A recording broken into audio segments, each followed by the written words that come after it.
Rolling with a little bit of a squirrely moment there on the bottom as he was snapped tight on the exit of the corner. Christian Challenger trying to stay off the back of Everybody. They're going to go 3-1 as they come down the front stretch with Travis Worley on the bottom. There's contact. They still keep going.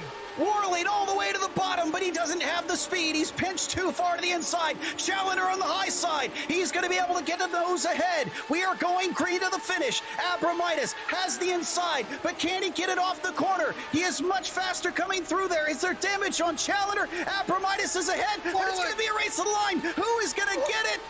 Abramitis takes the win by 7 thousandths of a second. The top 5 were only 700ths between each other. Unbelievable finish.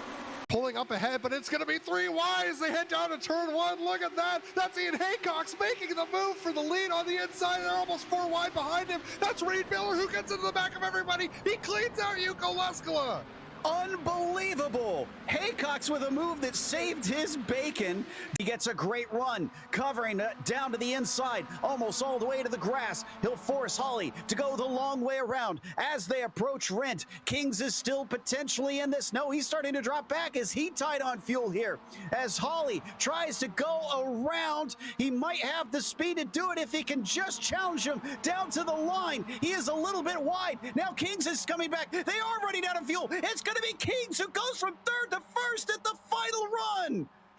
Oh, this is a bad place to catch him. He's going to be able to get through one. That's some distance. That is the buffer that he needs. I think that's going to do it for Guven. All he needs to be is fast off the final corner. He spins it. The final corner. Vico! Vico's going to win off the final turn and beat Guven, who led this entire race.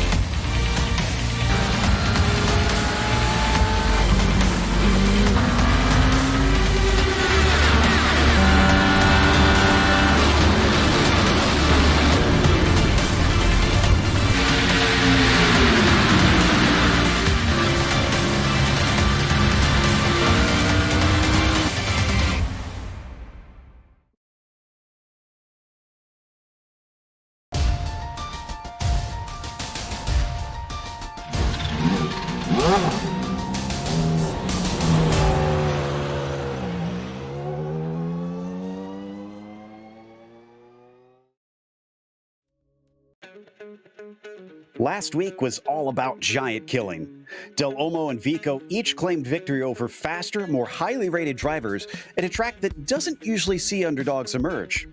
Today's venue is the one where you'd usually expect to see those sort of surprise wins take place. So will there be more of those in store? We'll find out soon as we get ready to watch round 4 of the Kamel GT series, and you'll see it all live here on the Global SimRacing channel. Hi, I'm Joe Peak, and with me in the booth is Adam Lindgren. Behind the scenes is our director, Zach Johnson, and he's using cameras provided by Dougie Beer. Montreal's Circuit Gilles Villeneuve is a fan and driver favorite. Let's head to our track guide to see what draws them in.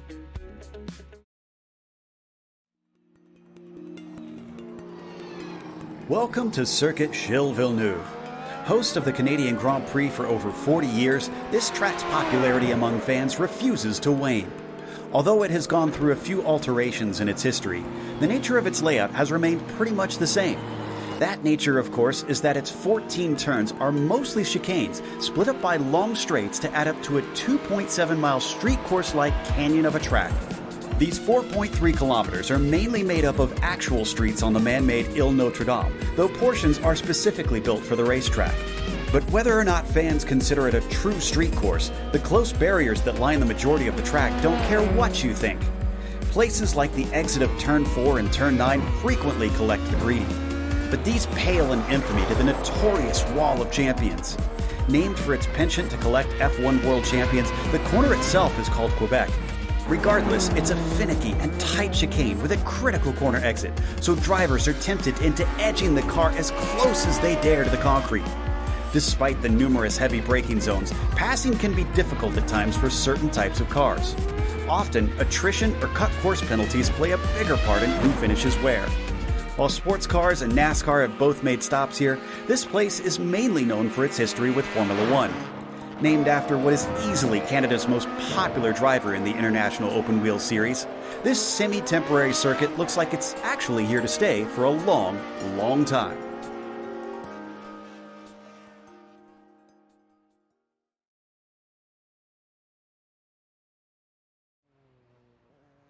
Well, Adam, even though it throws up some surprises, it also has some expected things in store around here, and one is a little bit of damage on the cars.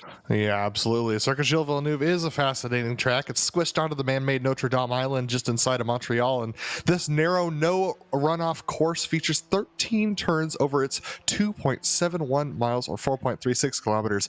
And it's a challenge for any driver in any vehicle. The track may not look like much on this map, but let me tell you, it's a beast to drive in these machines. The Audi will struggle the most out here, with the long apexes of the corners on the west side of the island emphasizing the Audi's understeer. But the Nissans aren't out of the woods either, with the high curbs and many 90-degree turns, making braking zones difficult to manage and maintain speed. Both classes will struggle to pass here, as their best shot will be drafting down Casino Straight and trying to beat out their competition while braking for the wall of champions. But be careful, though, as a shallow line through the chicane will leave you susceptible to a pass on the start-finish straight. Multiclass here is absolute insanity, to be honest, with a 2.5 car wide track most of the way around and grass or concrete barriers within reach. The Nissans will need to be surgical about how they pass the Audis. Otherwise, they could risk causing an incident and possibly a track blockage. Kamel, this track is never without controversy, Joe, and after the last week, I expect no less. Yeah, well, if we take a look at what that did to the points as well, starting with the prototypes, Sintez Galindo still leads the championship. I'm sure he's got to be chuffed about that. Martin Krajcik and Pablo Suarez trailing him by 12 and 13 points, respectively. So that could easily swap around today, even if there aren't issues for Sintez Galindo. Fabian Jungbluth and Javier Mascara tied for fourth place, also within a win if something does happen to all of those in front of them. What about in the GTO points? The GTO points got extremely mixed up last week. And look at this. Nick Bacanos, who's had some consistency this season, is at the top of the timing screen with Javier Del Olmo up to second position with the win last week. Reed Miller, also being consistent, still hanging on to third position, only dropped one place due to Del Olmo getting that win. And then Phil Lake, bad luck last week, puts him down to fourth position with Ben Lafter in fifth. Yuko Leska is not even on the screen. He's down in eighth position, so a bad season for him so far.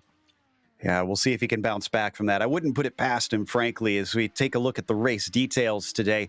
And it's back to our normal race length for this round, 40 minutes. So it's a sprint format out here. So everybody's going to be all the more eager to try and work their way through that traffic. It's open setups in this series, and they have no spare cars. So if they do wind up experiencing some of that damage, well, they're just going to have to deal with it or take an unscheduled pit stop. Now, they have a drive-through penalty at 17 incidents and a disqualification at 25. It is possible to get a decent amount of incident points here, but usually they often come with slowdown penalties, which is probably going to be the bigger talking point with all the chicanes out at this track. We're starting to get some of our drivers finally put in a time down. And Tomoyasu Inatani is now up on the provisional pole, but he is not back out for a second lap, interestingly. And that is a name I am not familiar with. He is a fresh face that seems to have disrupted the usual order. Yeah, fresh face with 6-point KI rating, so the man's definitely got some speed out there. Tomoyasu with some great speed. Editor Sintez Galindo currently in that second position. Phil Lake currently on provisional pole for the GTOs. And I'm looking to see if I see Joe. I don't see Yuko out there.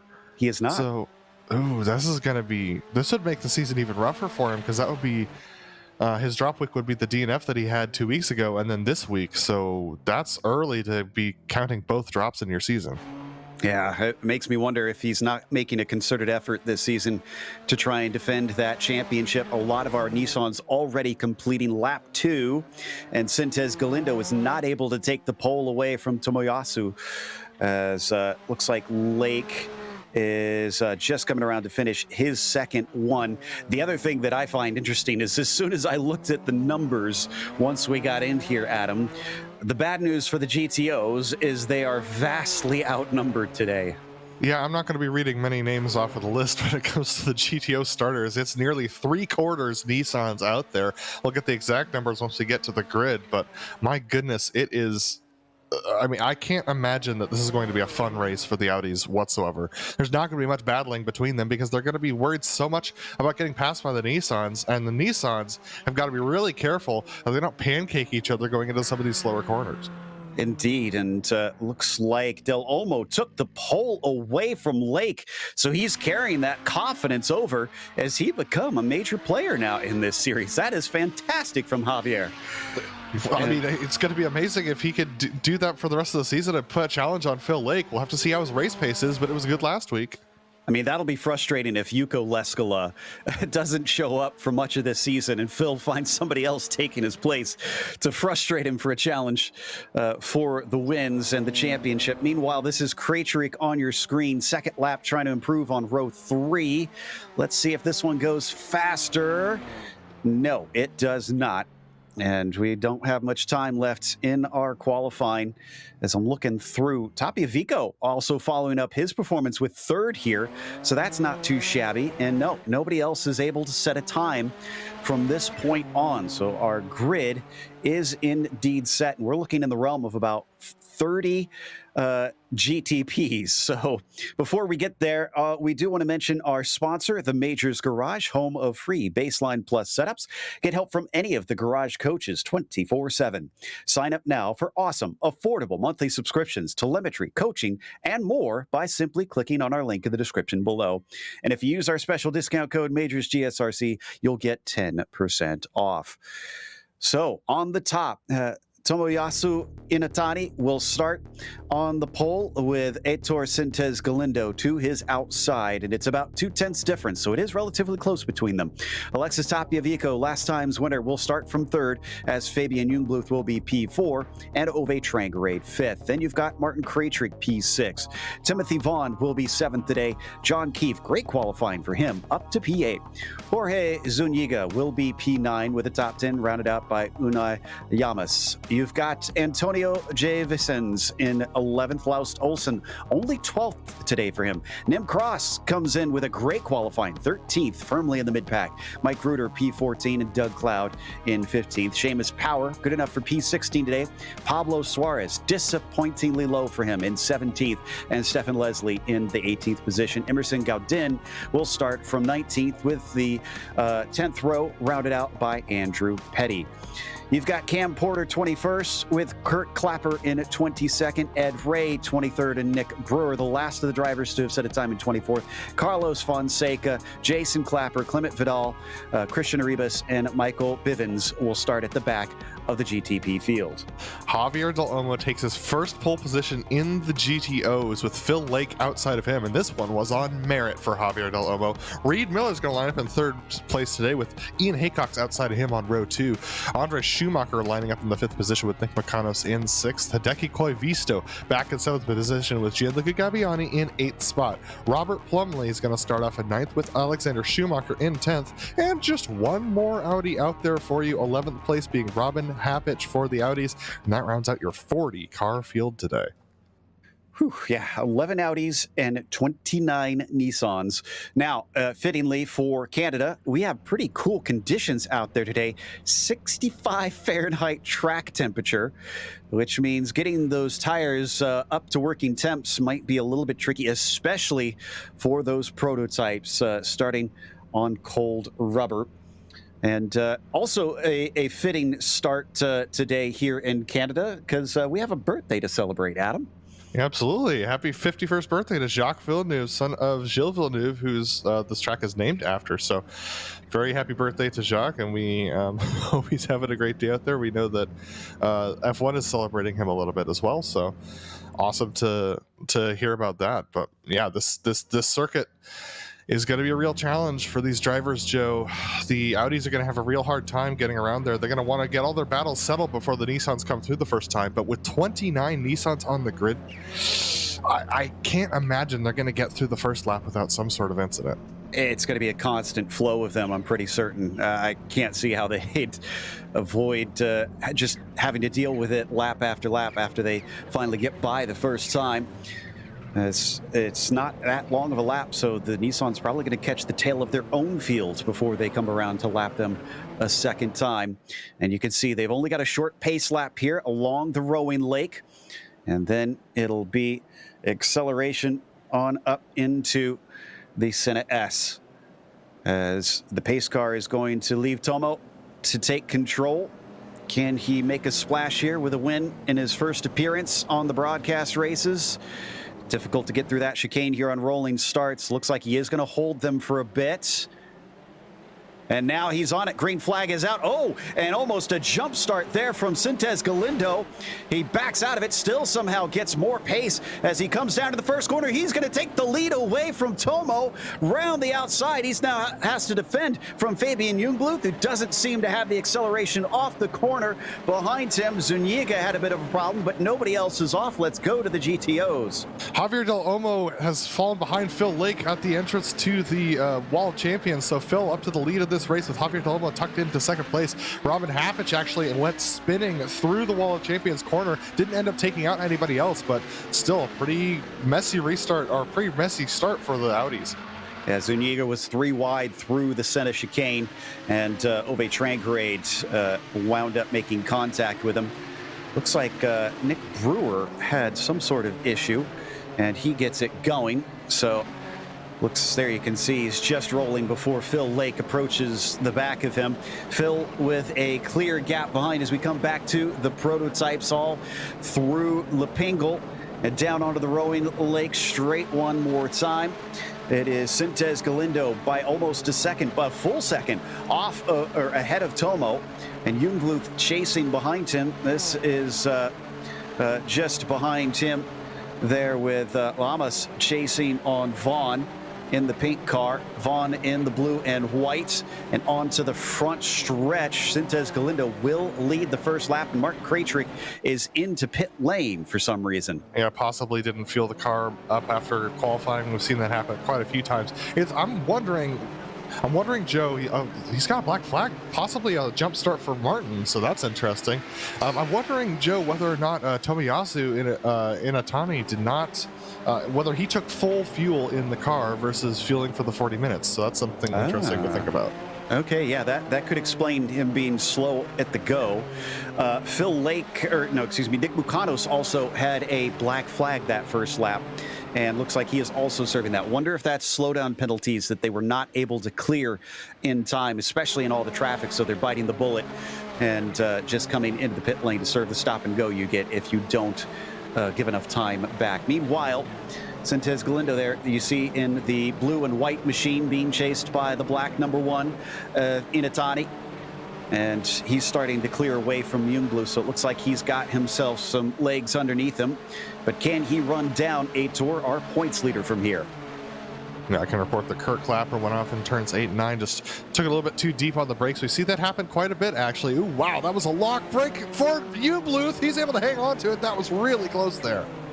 Keefe's going to try and pick up the pieces. He's already up to 4th, 4 positions gained. Will it be 5 as he's got the inside? Oh, and 3 wide once again. That's Vico. Vico sneaks through, so that's 2 positions down for Jungbluth, and John Keefe onto the podium. Question is, can he keep this up for 36 more minutes? Vico's feeling pretty confident after that win last week, up to 4th position and still pushing on John Keefe, so possibly into a podium position by the end of this lap. What the GTPs need to do on the west side of the circuit, they just need to hang on to the driver ahead of them. If they can keep that gap to around half a second, that's going to give them an opportunity when they get onto Casino Straight. So that's their best shot at making a pass, or if they want to surprise the driver, they could do it into Lepingle. Absolutely. And, you know, we talk about Vico being an underdog. We should point out he still has a 3,400 I rating, so that's not shabby. He's not slow.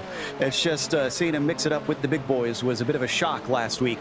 And so we come down into Lepingle. He's not close enough to attack on Keefe, but Keefe looks like he loses a little bit going wide. He manages to get the traction off the corner, and that might be the critical thing.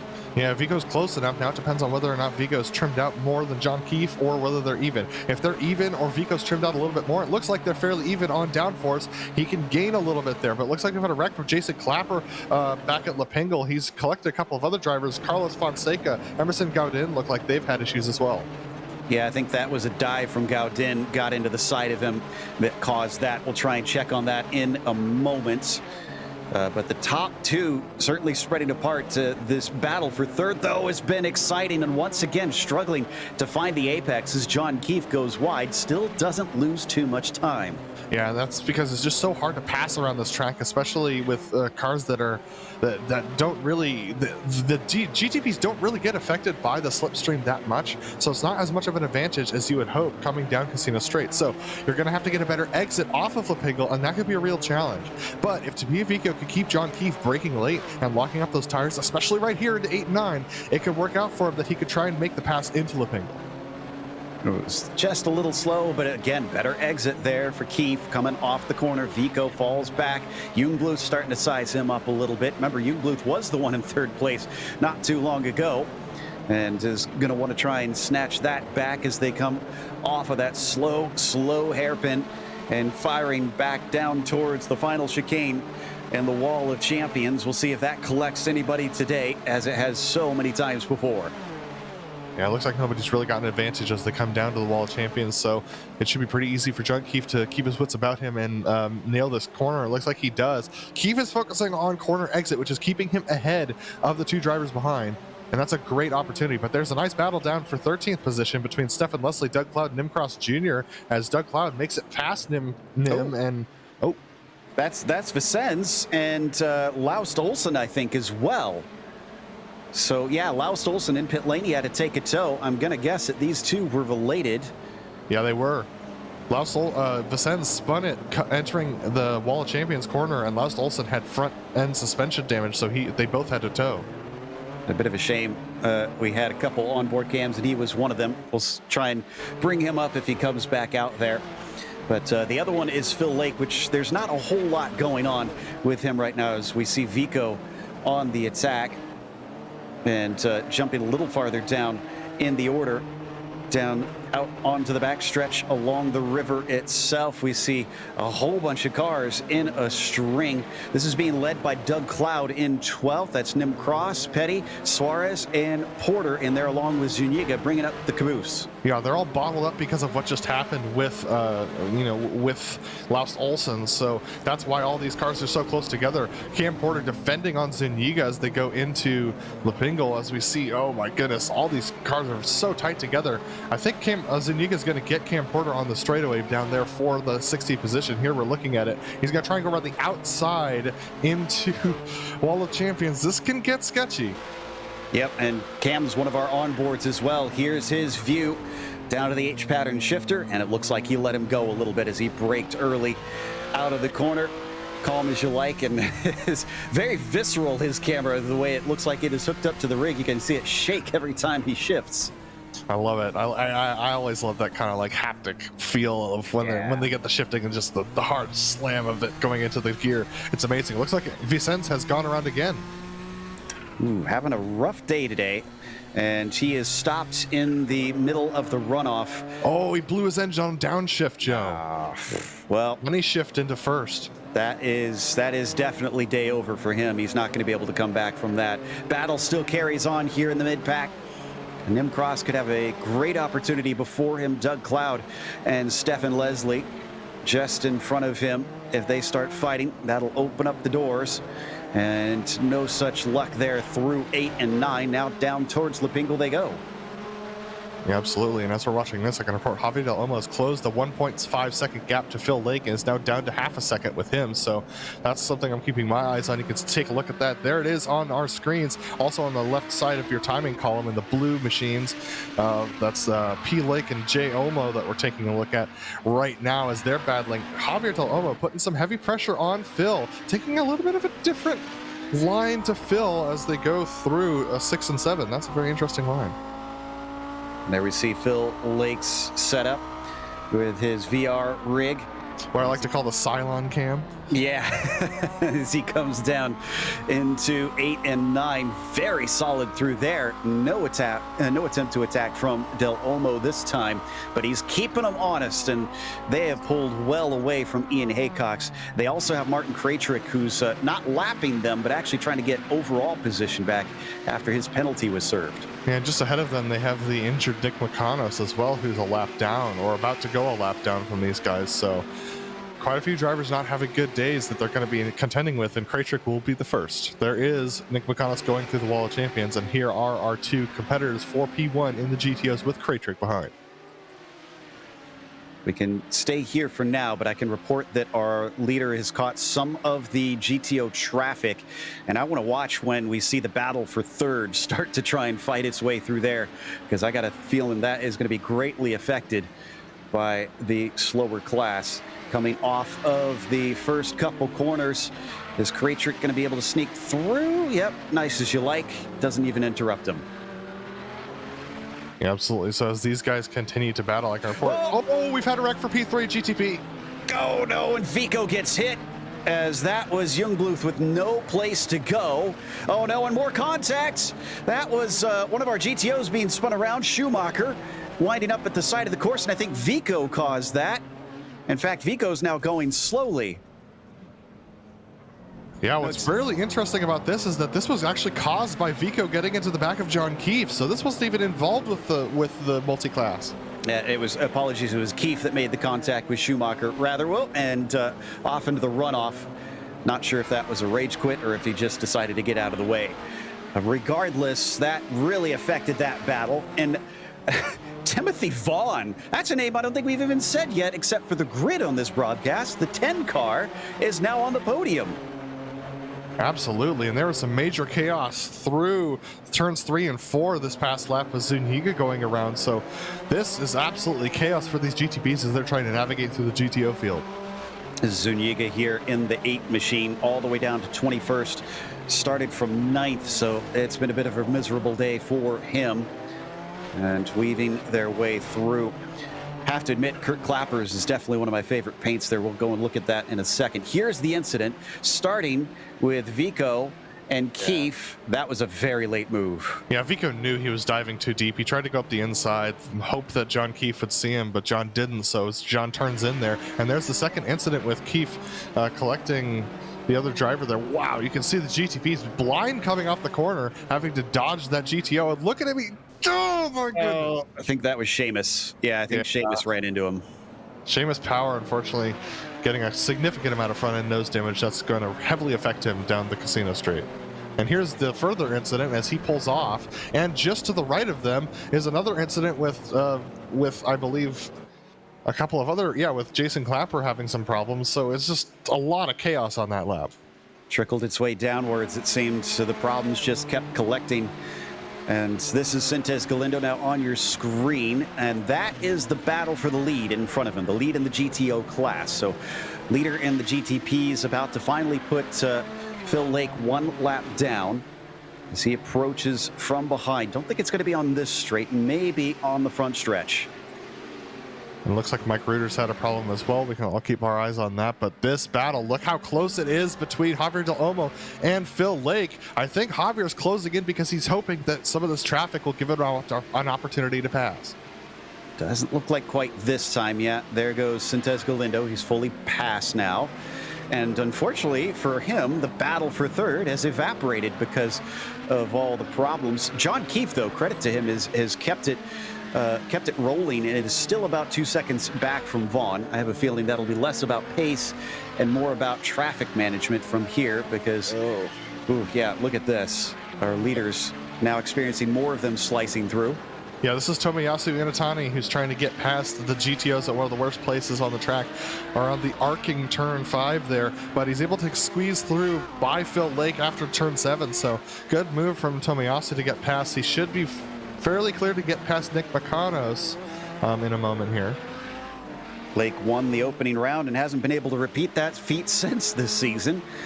I'm sure he'd love to finally get number 2 on the board and get his championship charge underway. Actually, I'd have to look. Have we ever seen Phil Lake actually take the GTO Championship? I'll have to look through the stats on yes, that. he did. He did win it a couple of seasons, I think about a year and a half ago. Okay, so that's why I wasn't remembering. A year here in Kamel is like 10 years in normal racing as we come down the Rowing Lake straight into the final chicane once again, officially named Quebec, and Inatani about 2.5 seconds back from Galindo. And looks like the both battles are kind of just staying within range of one another. They could have something erupt at any moment, but at the time being, it's just kind of giving us a pressure cooker instead. Joe, we have a really slow car, Clement Vidal, who's trying to get going. He's got major suspension damage, and he's right in front of our leader, Aitor Sentes Galindo. This could affect Galindo because Vidal is all over the track right now. Okay, so he's on the backstretch. This is a good place to be able to let him by. Looks like he's starting to get back up to speed a little bit here, just not fully there. Definite damage all over that 37 machine as he misses the braking into 8 and 9. Will he be able to let him by before Lepingle? Yeah, that's exactly what he's doing. Yeah, good move from Vidal to move over there and let Galindo go. So Vidal should be headed into the pits this time with that major damage. It shouldn't affect Tomiyasu that much unless Vidal has trouble coming off the corner, but he's going to back out of it a little bit and let... ooh, maybe not. That was a little close there, but yeah, Vidal lets it to Inatani through. Ove Trangrade's in a bit of a fight in the GTPs. This is for 6. Lamas out there in the 24 is held up by the GTOs through the hairpin. And Lake is now finally able to let them through. That actually helped Phil, as Del Omo is well far back there, but doesn't look like Ove is willing to risk it this time. No, he didn't have the closing speed, really. He's trying to put pressure on Lamas to try and get Lamas to make a mistake here, but doesn't look like it's happening, really, for Ove Trangrade. He's going to have to wait probably another lap, but they're closing in on Fabian Newbooth fairly quickly, Joe. Out of the first hairpin and back around. Looks like Trangrade still hanging on there. This is within 0.3 of a second of one another at this stage. Let's see, any other traffic in front of them? No, looks like now that they overtook the leaders, it's going to be a while before they get back to the GTOs once again. So this has to be on pace, at least for a few more laps. Lama's doing a great job getting the exits off the corners. That'll keep them at least relatively safe. Yeah, absolutely. So he should be fairly safe navigating through. But look at that. It's so close between these drivers, and they're absolutely putting pressure on each other. That is Trangrade on Lamas, and I mean, it looks really close, but it's not quite close enough to affect a pass. But if Lamas goes deep into the corner like he did that time, and Trangrade can get a good exit, Trangrade could not get the good exit that time. I've seen good success, Joe, with GTP drivers actually diamonding Lepingle. It seems kind of weird, but it actually ends up working out for them to try and get the traction down when they're trying to power up in a straight line. I mean, it makes sense with the turbo on this thing. Just launch off of there and get it rolling.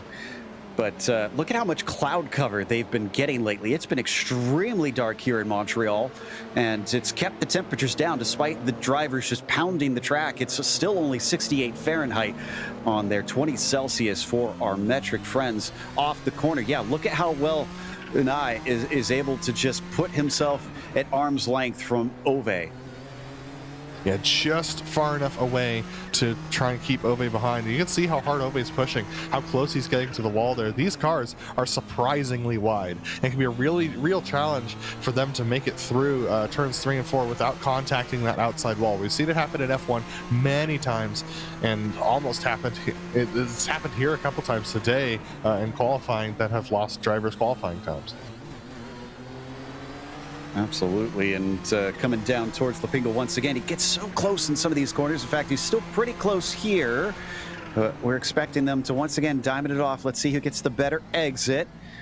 Oh, that looks a little bit more tidy from Ove, but still, wow. Misshift from Ove Trangrade, unfortunately, so he couldn't get the power down. That's going to lose him a lot of time. And Zuniga has just been having an awful day. He spun the tires up and hit the inside wall coming out of turn 7.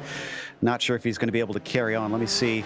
No meatball flag, but the car does not look like it's in the greatest of shape. I can report the GTO lead is still out to about a second, but Javier Del Olmo does have better race pace than Phil Lake. The trouble is he can't affect the pass. Zuniga looks like he's going to pull over in tow right now. And just in front of him, we saw a little bit of Kurt Clapper. Wonder, yeah, there we see. That's the paint scheme I wanted to point out.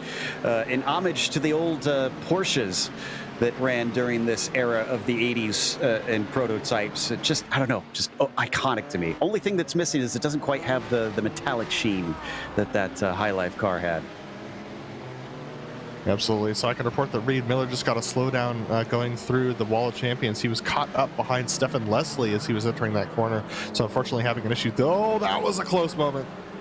Yeah, that's Plumley and Koivisto fighting for 6th position here in the GTOs, and Koivisto is a monstrous launch off the corner there and pulls away by quite a distance. So that seems to be the key here today. Get those corner exits. So many slow turns around this track for the drivers to have to deal with.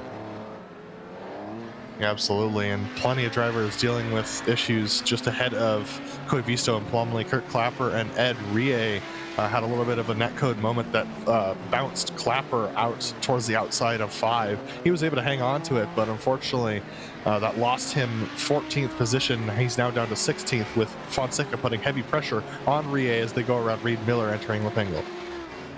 Indeed, and we're watching Koivisto as we now switch over to Ed in the 25, and he's going to be able to easily pass Andre Schumacher, leaving Fonseca behind, and they spread out. We've lost a couple drivers. Zuniga is our latest. He did indeed have to take a tow and call it quits. Brower, Olsen, Vicens, Alex Schumacher, Vico, which is a bit sad to see, Bivens, and Power are all officially out.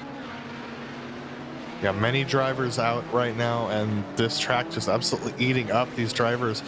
If they have one single miscommunication with another driver on track, it usually ends up in disaster for them. So that's why we're seeing so much going on. Down into 3 and 4 amongst this group. I want to give, we don't have to go there, but I want to give some love to Sintez Galindo for being able to keep Inatani behind him. I think that experience that Aitor has, being a veteran in this series, is really paying dividends, because he's currently got pretty good pace over the 6.5K iRating car out there in second. Yeah, absolutely. I think Inatani definitely took that fuel, so I think that's part of the issue. There we see that 3-car battle going around Ian Haycox as he's kind of on his own right now in 3rd position. He's about 8 seconds back of Javier Del Olmo and 3 seconds ahead of Andre Schumacher, so he's got a big buffer around him just to run his own pace right now. Yep, Ian's another one of our onboards here today, as he's been now traditionally giving us a feed of his unique setup, and the 12 running within the top 3. Another podium on his hands potentially. Sounds like 6th place is also doing fairly well. In fact, just as we hop onto the board, on the onboard with him, giving a look at his one-legged setup down into the braking, trying to hit his marks, and another good angle of just how dark it is here under the cloud cover today. Yeah, absolutely. I mean, you could see the blue of the monitor on Ian's face as Ian's driving that thing around. These guys have not seen much sunlight out here today, so yeah, Ian doing a good job, just being very calm right now. Ooh, and that battle for 6th, I think, just became the battle for 5th. Reed Miller is off track. Yeah, this was a weird one from Reed. He clips the inside of turn 1. This looks like a hardware failure. Yeah, going through Senna, he just absolutely lost. It just went straight. I mean, thankfully he didn't run into the wall. He was at low speeds here. This is very bizarre. At first I thought he just missed a shift or something, but yeah. Oh, that is hardware failure for sure. You know what that looks like to me? That looks like your wheel coming off your desk. I'm serious. Yeah, I think you're right. Watch this. Because the wheel just goes completely straight. Yoink. Immediately. Yeah, I have a feeling that's the wheel coming off the desk there. Very, very strange. Well, like I said, thankfully did not hit anything, but he did lose spots. And Koivisto up to 5th. Koivisto had some contact with Plumlee last lap coming through the Wall of Champions. Well, could we see a repeat? Because Plumlee's caught him back up very quickly. He fell behind by almost a second. But here we go, giving a big toe down the rowing lake and towards the Wall of Champions. Plumlee fancies a go. Boy. He's going to try it. He almost gets a nose in. He does get a nose in. They're going to bang doors coming off the corner. Plumlee's got the spot, and here comes Miller. Yeah, and Plumlee said, you know, if you're gonna go beat and banging on me, I'll just sing to you. But man, side by side, the Wall of Champions, they're braver than I am. So Reed Miller back up into 6th. He could regain his 5th spot pretty soon. That's our leader, Joe. That's our leader tucked in right behind these guys. He's gonna have a hard time getting through all 3. Ooh, yeah, that's a good point. He's got 1. Now this is an awkward place because it's a quick switch back into 5 here. And round the outside. Ooh, very savvy move, but he's going to have to brake early so that he doesn't run into Plumlee. And right behind these guys is Tomoyasu Inotani and Timothy Vaughn. Vaughn right on the back of Inotani right now, and they're trying to navigate through this pack as well. Tim going to look around the outside is Inotani. Oh, he gets hit with Koivisto. Oh, no. Timothy was having such a good run. Now Keefe is a ways back, and it looks like he's able to get it rolling.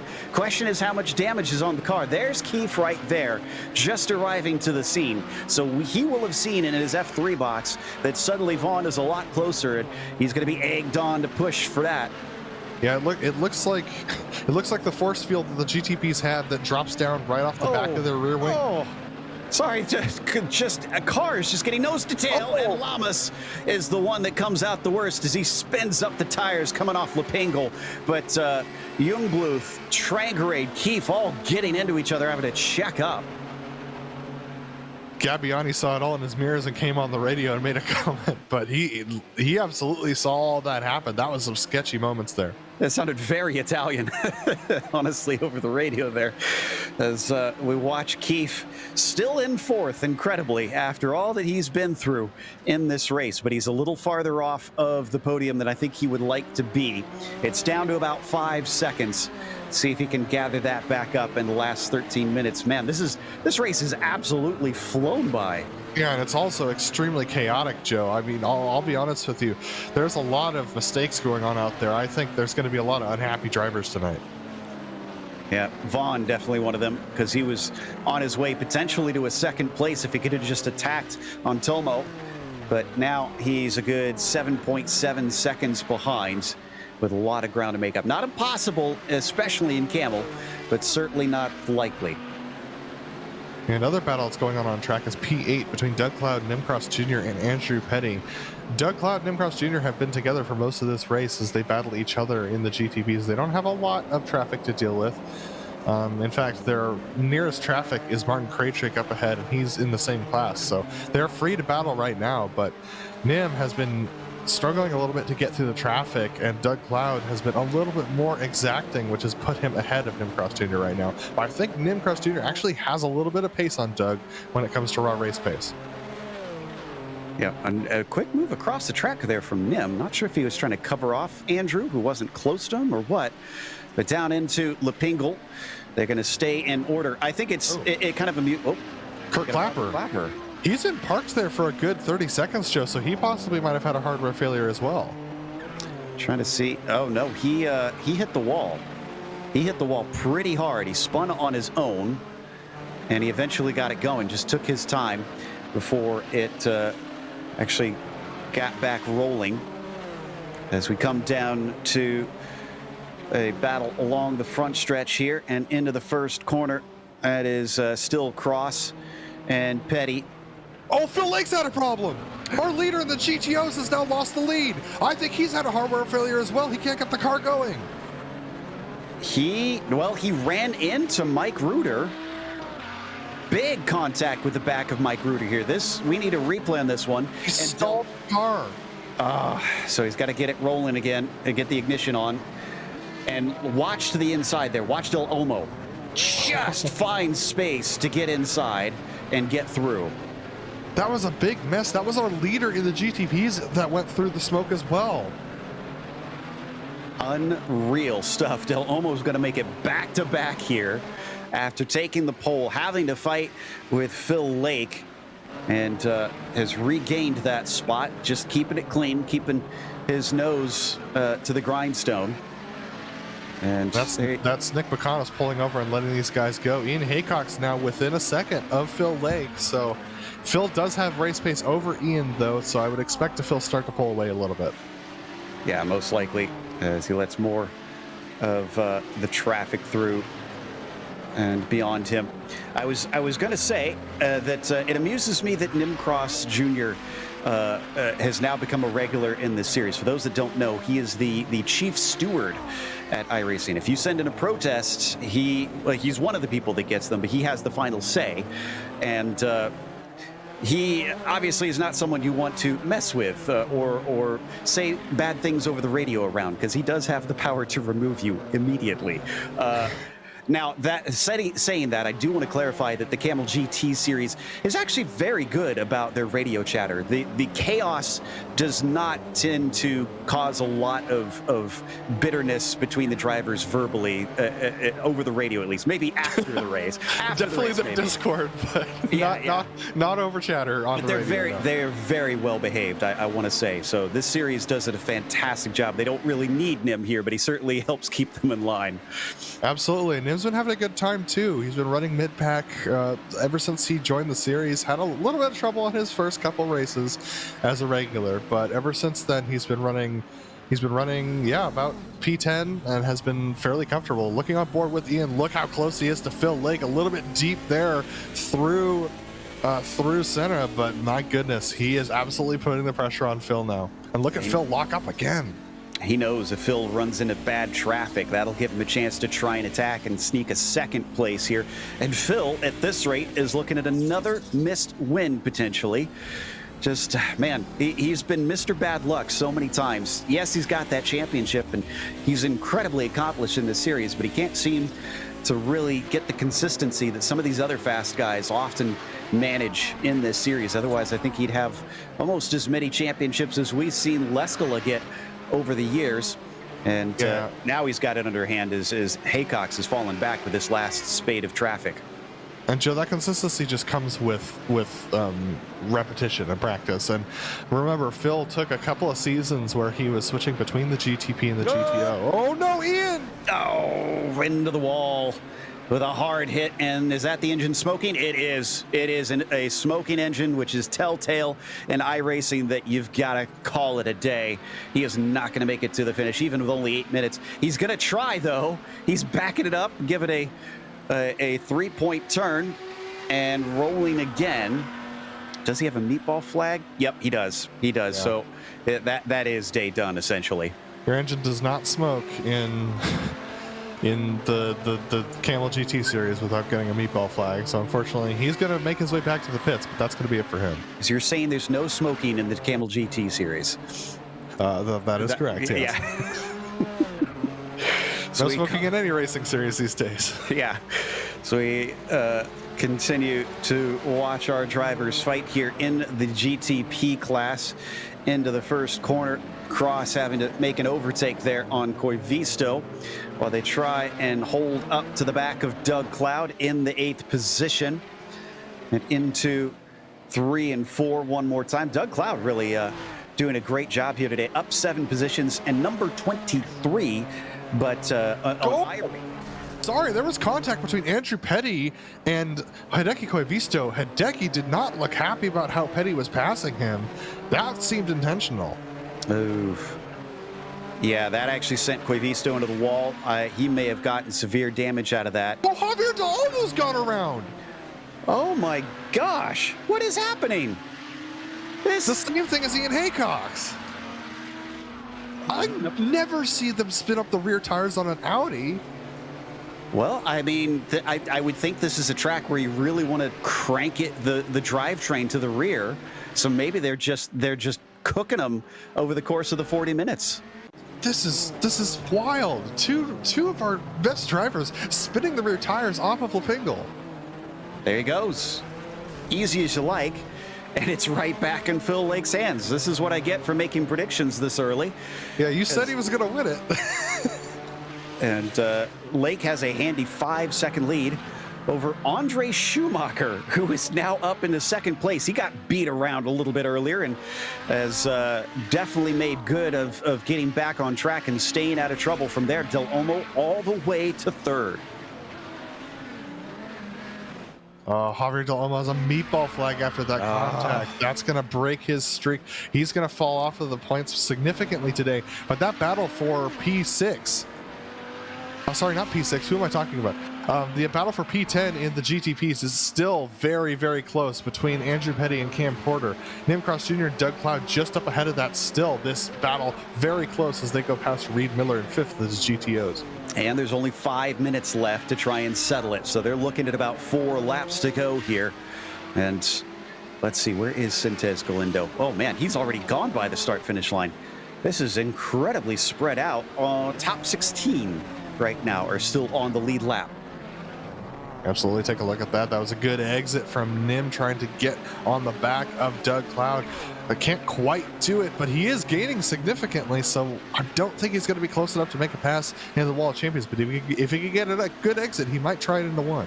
I'm kind of curious about a track like this with so many long straights. Is this one where you want the car trimmed out, or do you try and crank in the downforce for all the slower corners?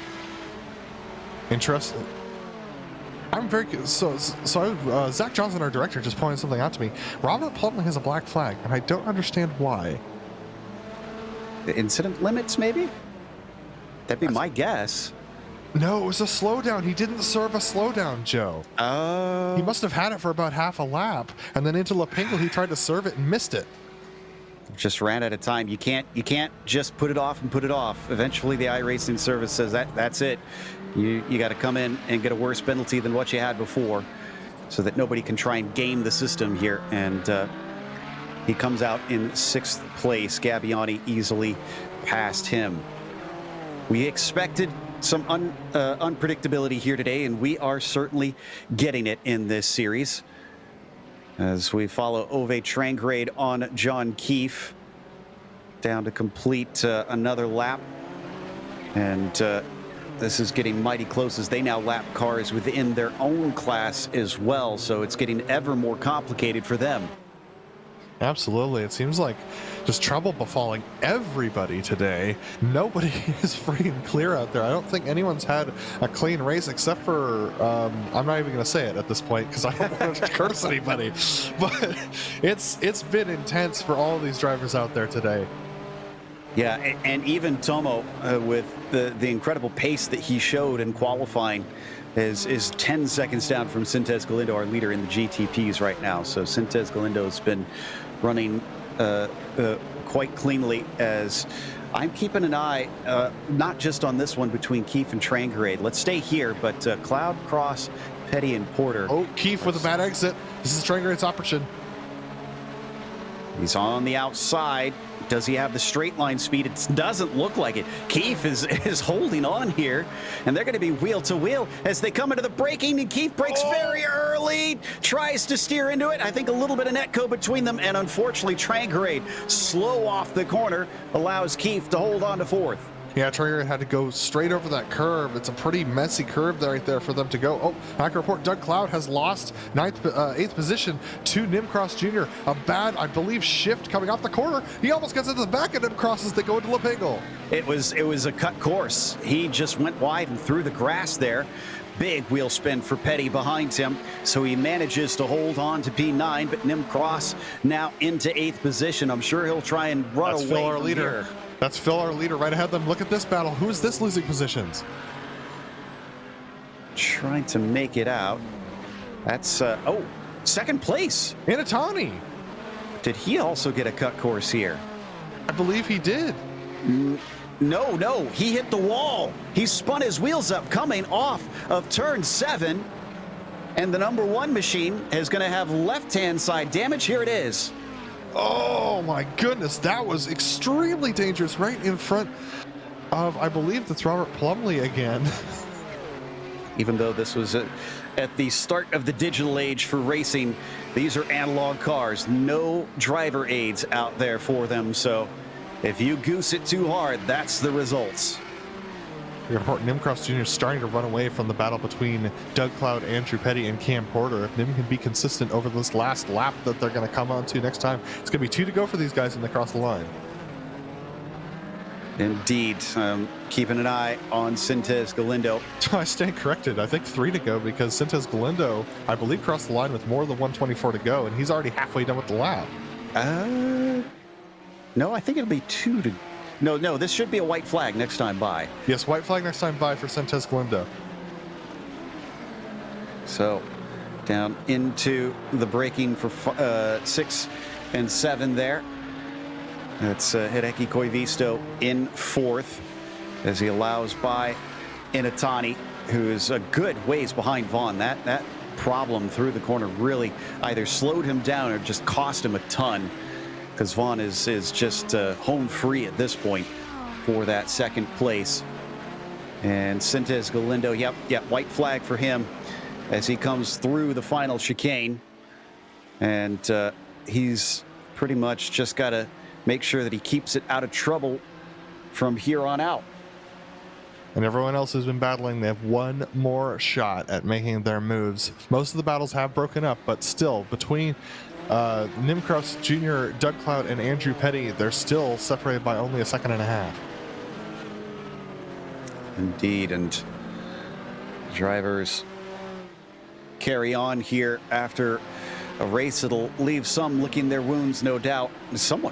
Somebody lock him up into there, or did they blow an engine? That was a bit of smoke that I just saw, and that was strange. So they come along the backstretch. Sintez Galindo is going to be looking at another victory this season. His first one coming at Road Atlanta for the GTOs. Since then, hasn't been on the podium, but has been keeping up the consistent wins, or consistent top 5s, and that has kept him in the points lead. That's really what he needs this season, because we haven't seen many of our super quick guys in the GTPs consistently arrive week in and week out, and that means an open goal for him to potentially fight for a championship. And what an incredible story that would be for a guy we usually saw maybe bottom of the mid-pack some years ago. Out of the final corner, Sintez Galindo is going to take the win here at Montreal. And just past Phil Lake, who lets him go and takes the win in the GTO class as well. A nice strategic move. But look at this. Still battles going on track. This is for 4th. Oh, Keith got caught. And now Ove Trangrade is going to try again to see if he can get past him. Nobody's going to give any quarter. They're going to come together. And into the wall goes Keith. Will Trangrade give him the spot back? No, he's going to keep it. And that's going to give him 4th. The battles aren't over, to be honest with you. We got Doug Cloud, Andrew Petty, Cam Porter, and Stefan Leslie still tucked into a battle here for the 9th position. That's Porter deep on the brakes into Lepengal. He's going to have his best shot at Petty as they exit the corner, but can't get the speed going. I think that's going to define this. Yeah, got to give credit to Nim here. Up 5 positions, Cloud up 6, and then Petty, he might be behind them, but he is up 10. Equal to Cam Porter there. So those two making massive gains in the GTP class, and both of them qualified as well. So that was, as we get a very close run of the line, but Porter does not have enough in the end. So that's going to take us to a quick break with some celebrations from Phil Lake through Lepengal. We'll be back with the official results as well as driver interviews.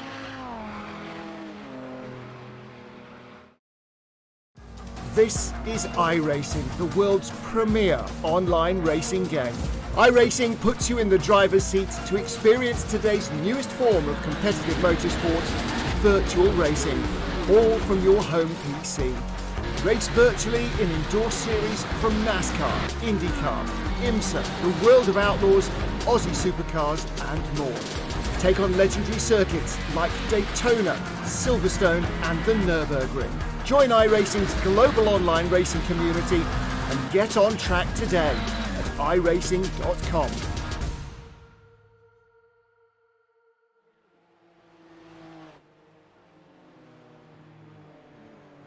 Welcome back to Circuit Gilles Villeneuve. We just watched round 4 in the Kamel GT series, and Heitor Sintez Galindo extends his points lead. Timothy Vaughn, though, a bit of a surprise here. Kind of came out of nowhere, kept his nose clean where others didn't. Went from 7th to a podium in 2nd place. Tomoyasu Inatani is only 3rd despite starting on pole and a massive I rating. So for the 2nd week in a row, the highest rated driver did not take the win. Ove Trangrade finished 4th with John Keefe just behind him in 5th. A little bit of door banging at the end. We'll see how they feel about that if they come in to chat. Lamas was P6 as Fabian Jungbluth fell back down to 7th despite an excellent qualifying. Nim Cross Jr. up from 13th to 8th, followed by Doug Cloud, who he battled with all race long in 9th. Petty in 10th, and then the next slide has Cam Porter just behind him in 11th, up 10 positions.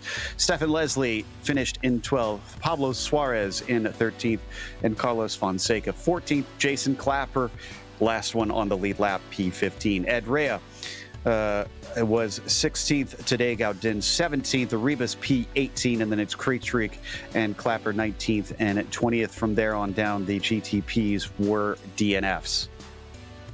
Lots of DNFs for the GTPs today, but for the GTOs, Phil Lake comes home with the win even after getting into an incident at Lepingle and stalling the car for a good 3 seconds. So Andre Schumacher coming home in 2nd position, a good 5 seconds back of Phil Lake. I believe that's Schumacher's first podium in the Audi series. Reed Miller in 3rd position. He had a storied race as well, managed to climb his way up from 5th to 3rd, but not after having his fair share of 2 incidents. Hideki Koivisto was involved in quite a few incidents as well, coming home in 4th position. Gianluca Gabbiani witnessed a bunch of incidents, but had a fairly clean race and came home in 5th. Robert Plumley had a drive-through penalty after not serving a slowdown, comes home in 6th position, with Javier Del Olmo somehow finishing in 7th even after all that chaos. Nick Bacanos, after getting a black flag on the opening lap, comes home in 8th position, and then our 3 DNFs rather, Ian Haycox, Robin Happich, and Alexander Schumacher. And our winner in the GTOs is ready to chat with us, Phil Lake. So let's talk to him about that up and down race for him today, because Phil, my goodness, you're winning, then you weren't, then you're winning. It's a bit of a yo-yo today. Yeah, definitely some luck involved. Yeah, it was a good race. Javier, it was a real shame actually, because it looked like I didn't see what happened, but it looked like it was pretty terminal for him. So that was a shame. He deserved 1st or 2nd today, depending on who came out on top. But it was a really good race with him. He was keeping me honest. I did feel like maybe towards the end I was going to have a little bit more tyre left, maybe, but I really wasn't sure how it was going to go. And then obviously I hit Mike Ruder. I need to apologise to him. It was kind of a weird situation where he passed me and put the brakes on, and I put the brakes on in my normal place, and I just could not get it stopped in time to not hit the back of him. So I think I would have made the corner if he hadn't been there, but yeah, it's one of those things. Well, we were curious, do you have the stall feature turned on in iRacing? Because it almost looked for a second like you couldn't get the car going.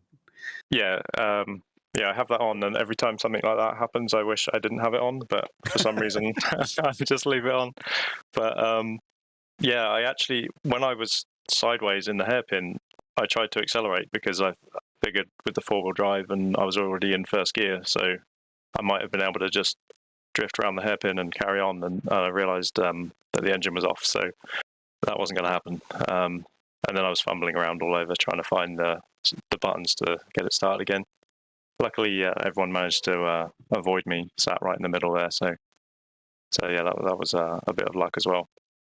I have to imagine there's a bit of a sense of relief too, because you started off with the win and just couldn't seem to get back into victory lane. Now that you've returned there, does that feel like, okay, that I'm not that cursed this season? Yeah, last race was a disaster. So yeah, it's good to have a. I mean, this was a bit messy too, but it was good to actually get some points on the board. And now there's some tracks coming up that I really like. So hopefully I can continue, go on a bit of a streak, and see how it goes from there. We'll keep an eye out for you. Is there anybody you want to thank for today's win?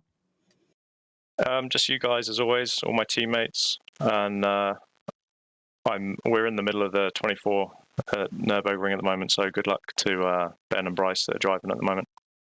All right. Our best wishes to them as well. As that was your winner in the GTOs, Phil Lake. And up next, our winner in the GTPs is with Adam. It's Heitor Sintez Galindo.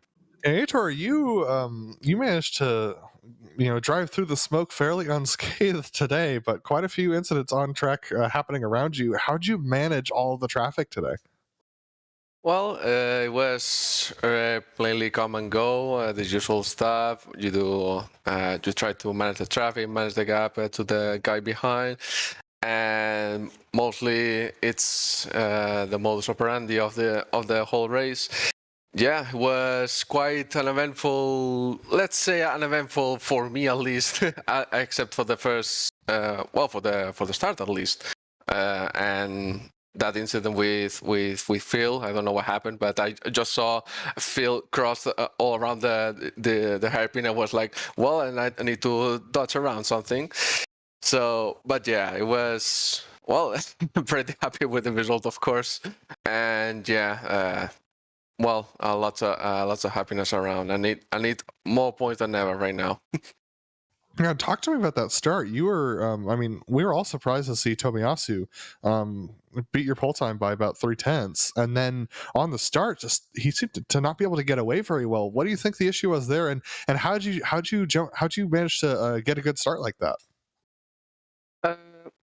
From my perspective, it was Tomiyasu started like gaining speed, and then he applied full throttle, and then I also applied full throttle as well. But then suddenly he like braked, and it was like, oh, I need to brake that as well, because otherwise I'll get a black flag.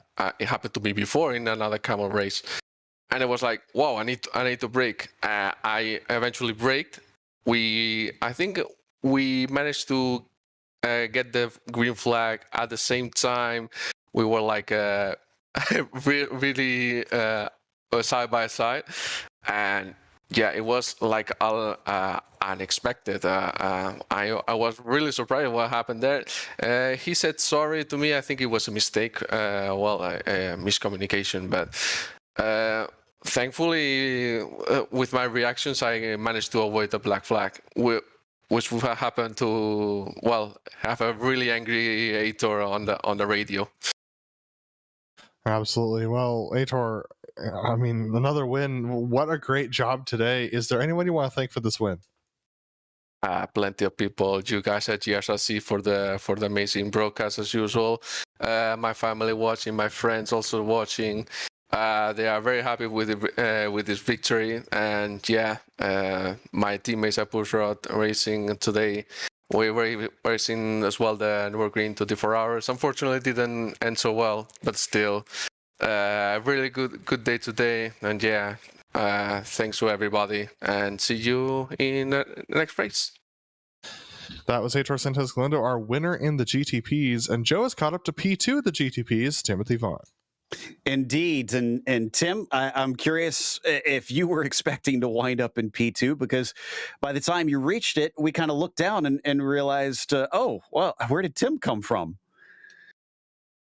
Yeah, it was definitely a bit of a crazy race. I don't know what happened with Tomiyasu. It seemed like maybe he was struggling a bit with the tires at the end of the race, and I was sort of just clawing him back in. I set a fastest lap quite deep in the race as well, so my car was just quite good on the long run, I guess. And then, yeah, he made a mistake getting past one of the GTOs, just put the power down a little too hard, and all of a sudden I was in second, which was quite nice, because I was a little bit disappointed not to have that opportunity to fight for it with the incident a little earlier on in the race. I can understand that. Now, it's not often that we get Club Australia New Zealand drivers here in the Kamel GT broadcast races. What made you decide to join in the fun? Well, it's just I really like these interesting sort of cars and interesting sort of tracks. I'm not one to really drive GT3 at Spa every week, and if that means I have to get up at 5 a.m. for Kamel and 4:30 tomorrow for Lotus on a Monday morning, yes, and it's just a really nice community as well. Really helpful, people sharing setups and helping you get better. And yeah, I'm really enjoying it so far. Well, we're going to be heading off to Laguna Seca next round. Can you repeat another podium performance? Well, we'll see if I can keep the car in one piece to the end. Who knows? Maybe try and improve that qualifying a little bit as well. Indeed. Well, congratulations on a second. Anybody you want to shout out while we got you? Just shout out to the Kamel GT guys and anybody from AusNZ who might be watching the broadcast. Timothy Vaughn, who finished P2 today. And up next, another interesting one I'm very curious to hear about. We've got Adam with John Keefe, who fought his way to the line at the finish. Yeah, John, top 5 for you today, but not the top 5 position you were hoping for entering the final couple of corners. Talk to me about that battle with Ove right there at the end. I live for that. I honestly do. Ove, obviously he's been around here for a long time. That was this race was just high risk and intense from the moment the green flag dropped, and that's what I pay for when it comes to doing this.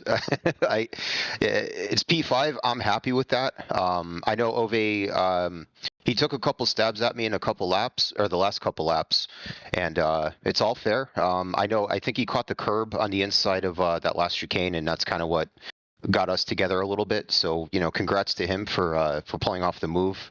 It was seriously high risk, and high risk, high reward, right? Yeah, absolutely. I mean, we've seen many drivers, take risks like that, and it sure seemed like Ove was trying to get that car, keep that car under control on the curb.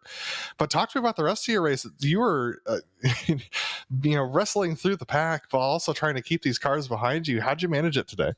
I don't know. I really just kind of focused on just corner exit, because if you get the tires spinning on exit here, you're dead. So it's all about just getting off the corners really well, and then you could really hold up a faster guy like Ove for a number of laps just by getting off corner better. So that's kind of where I just put my head down and really babied the throttle. Had many moments, but overall, this was just a very exciting race from my point of view. Hope everyone else kind of had the same experience.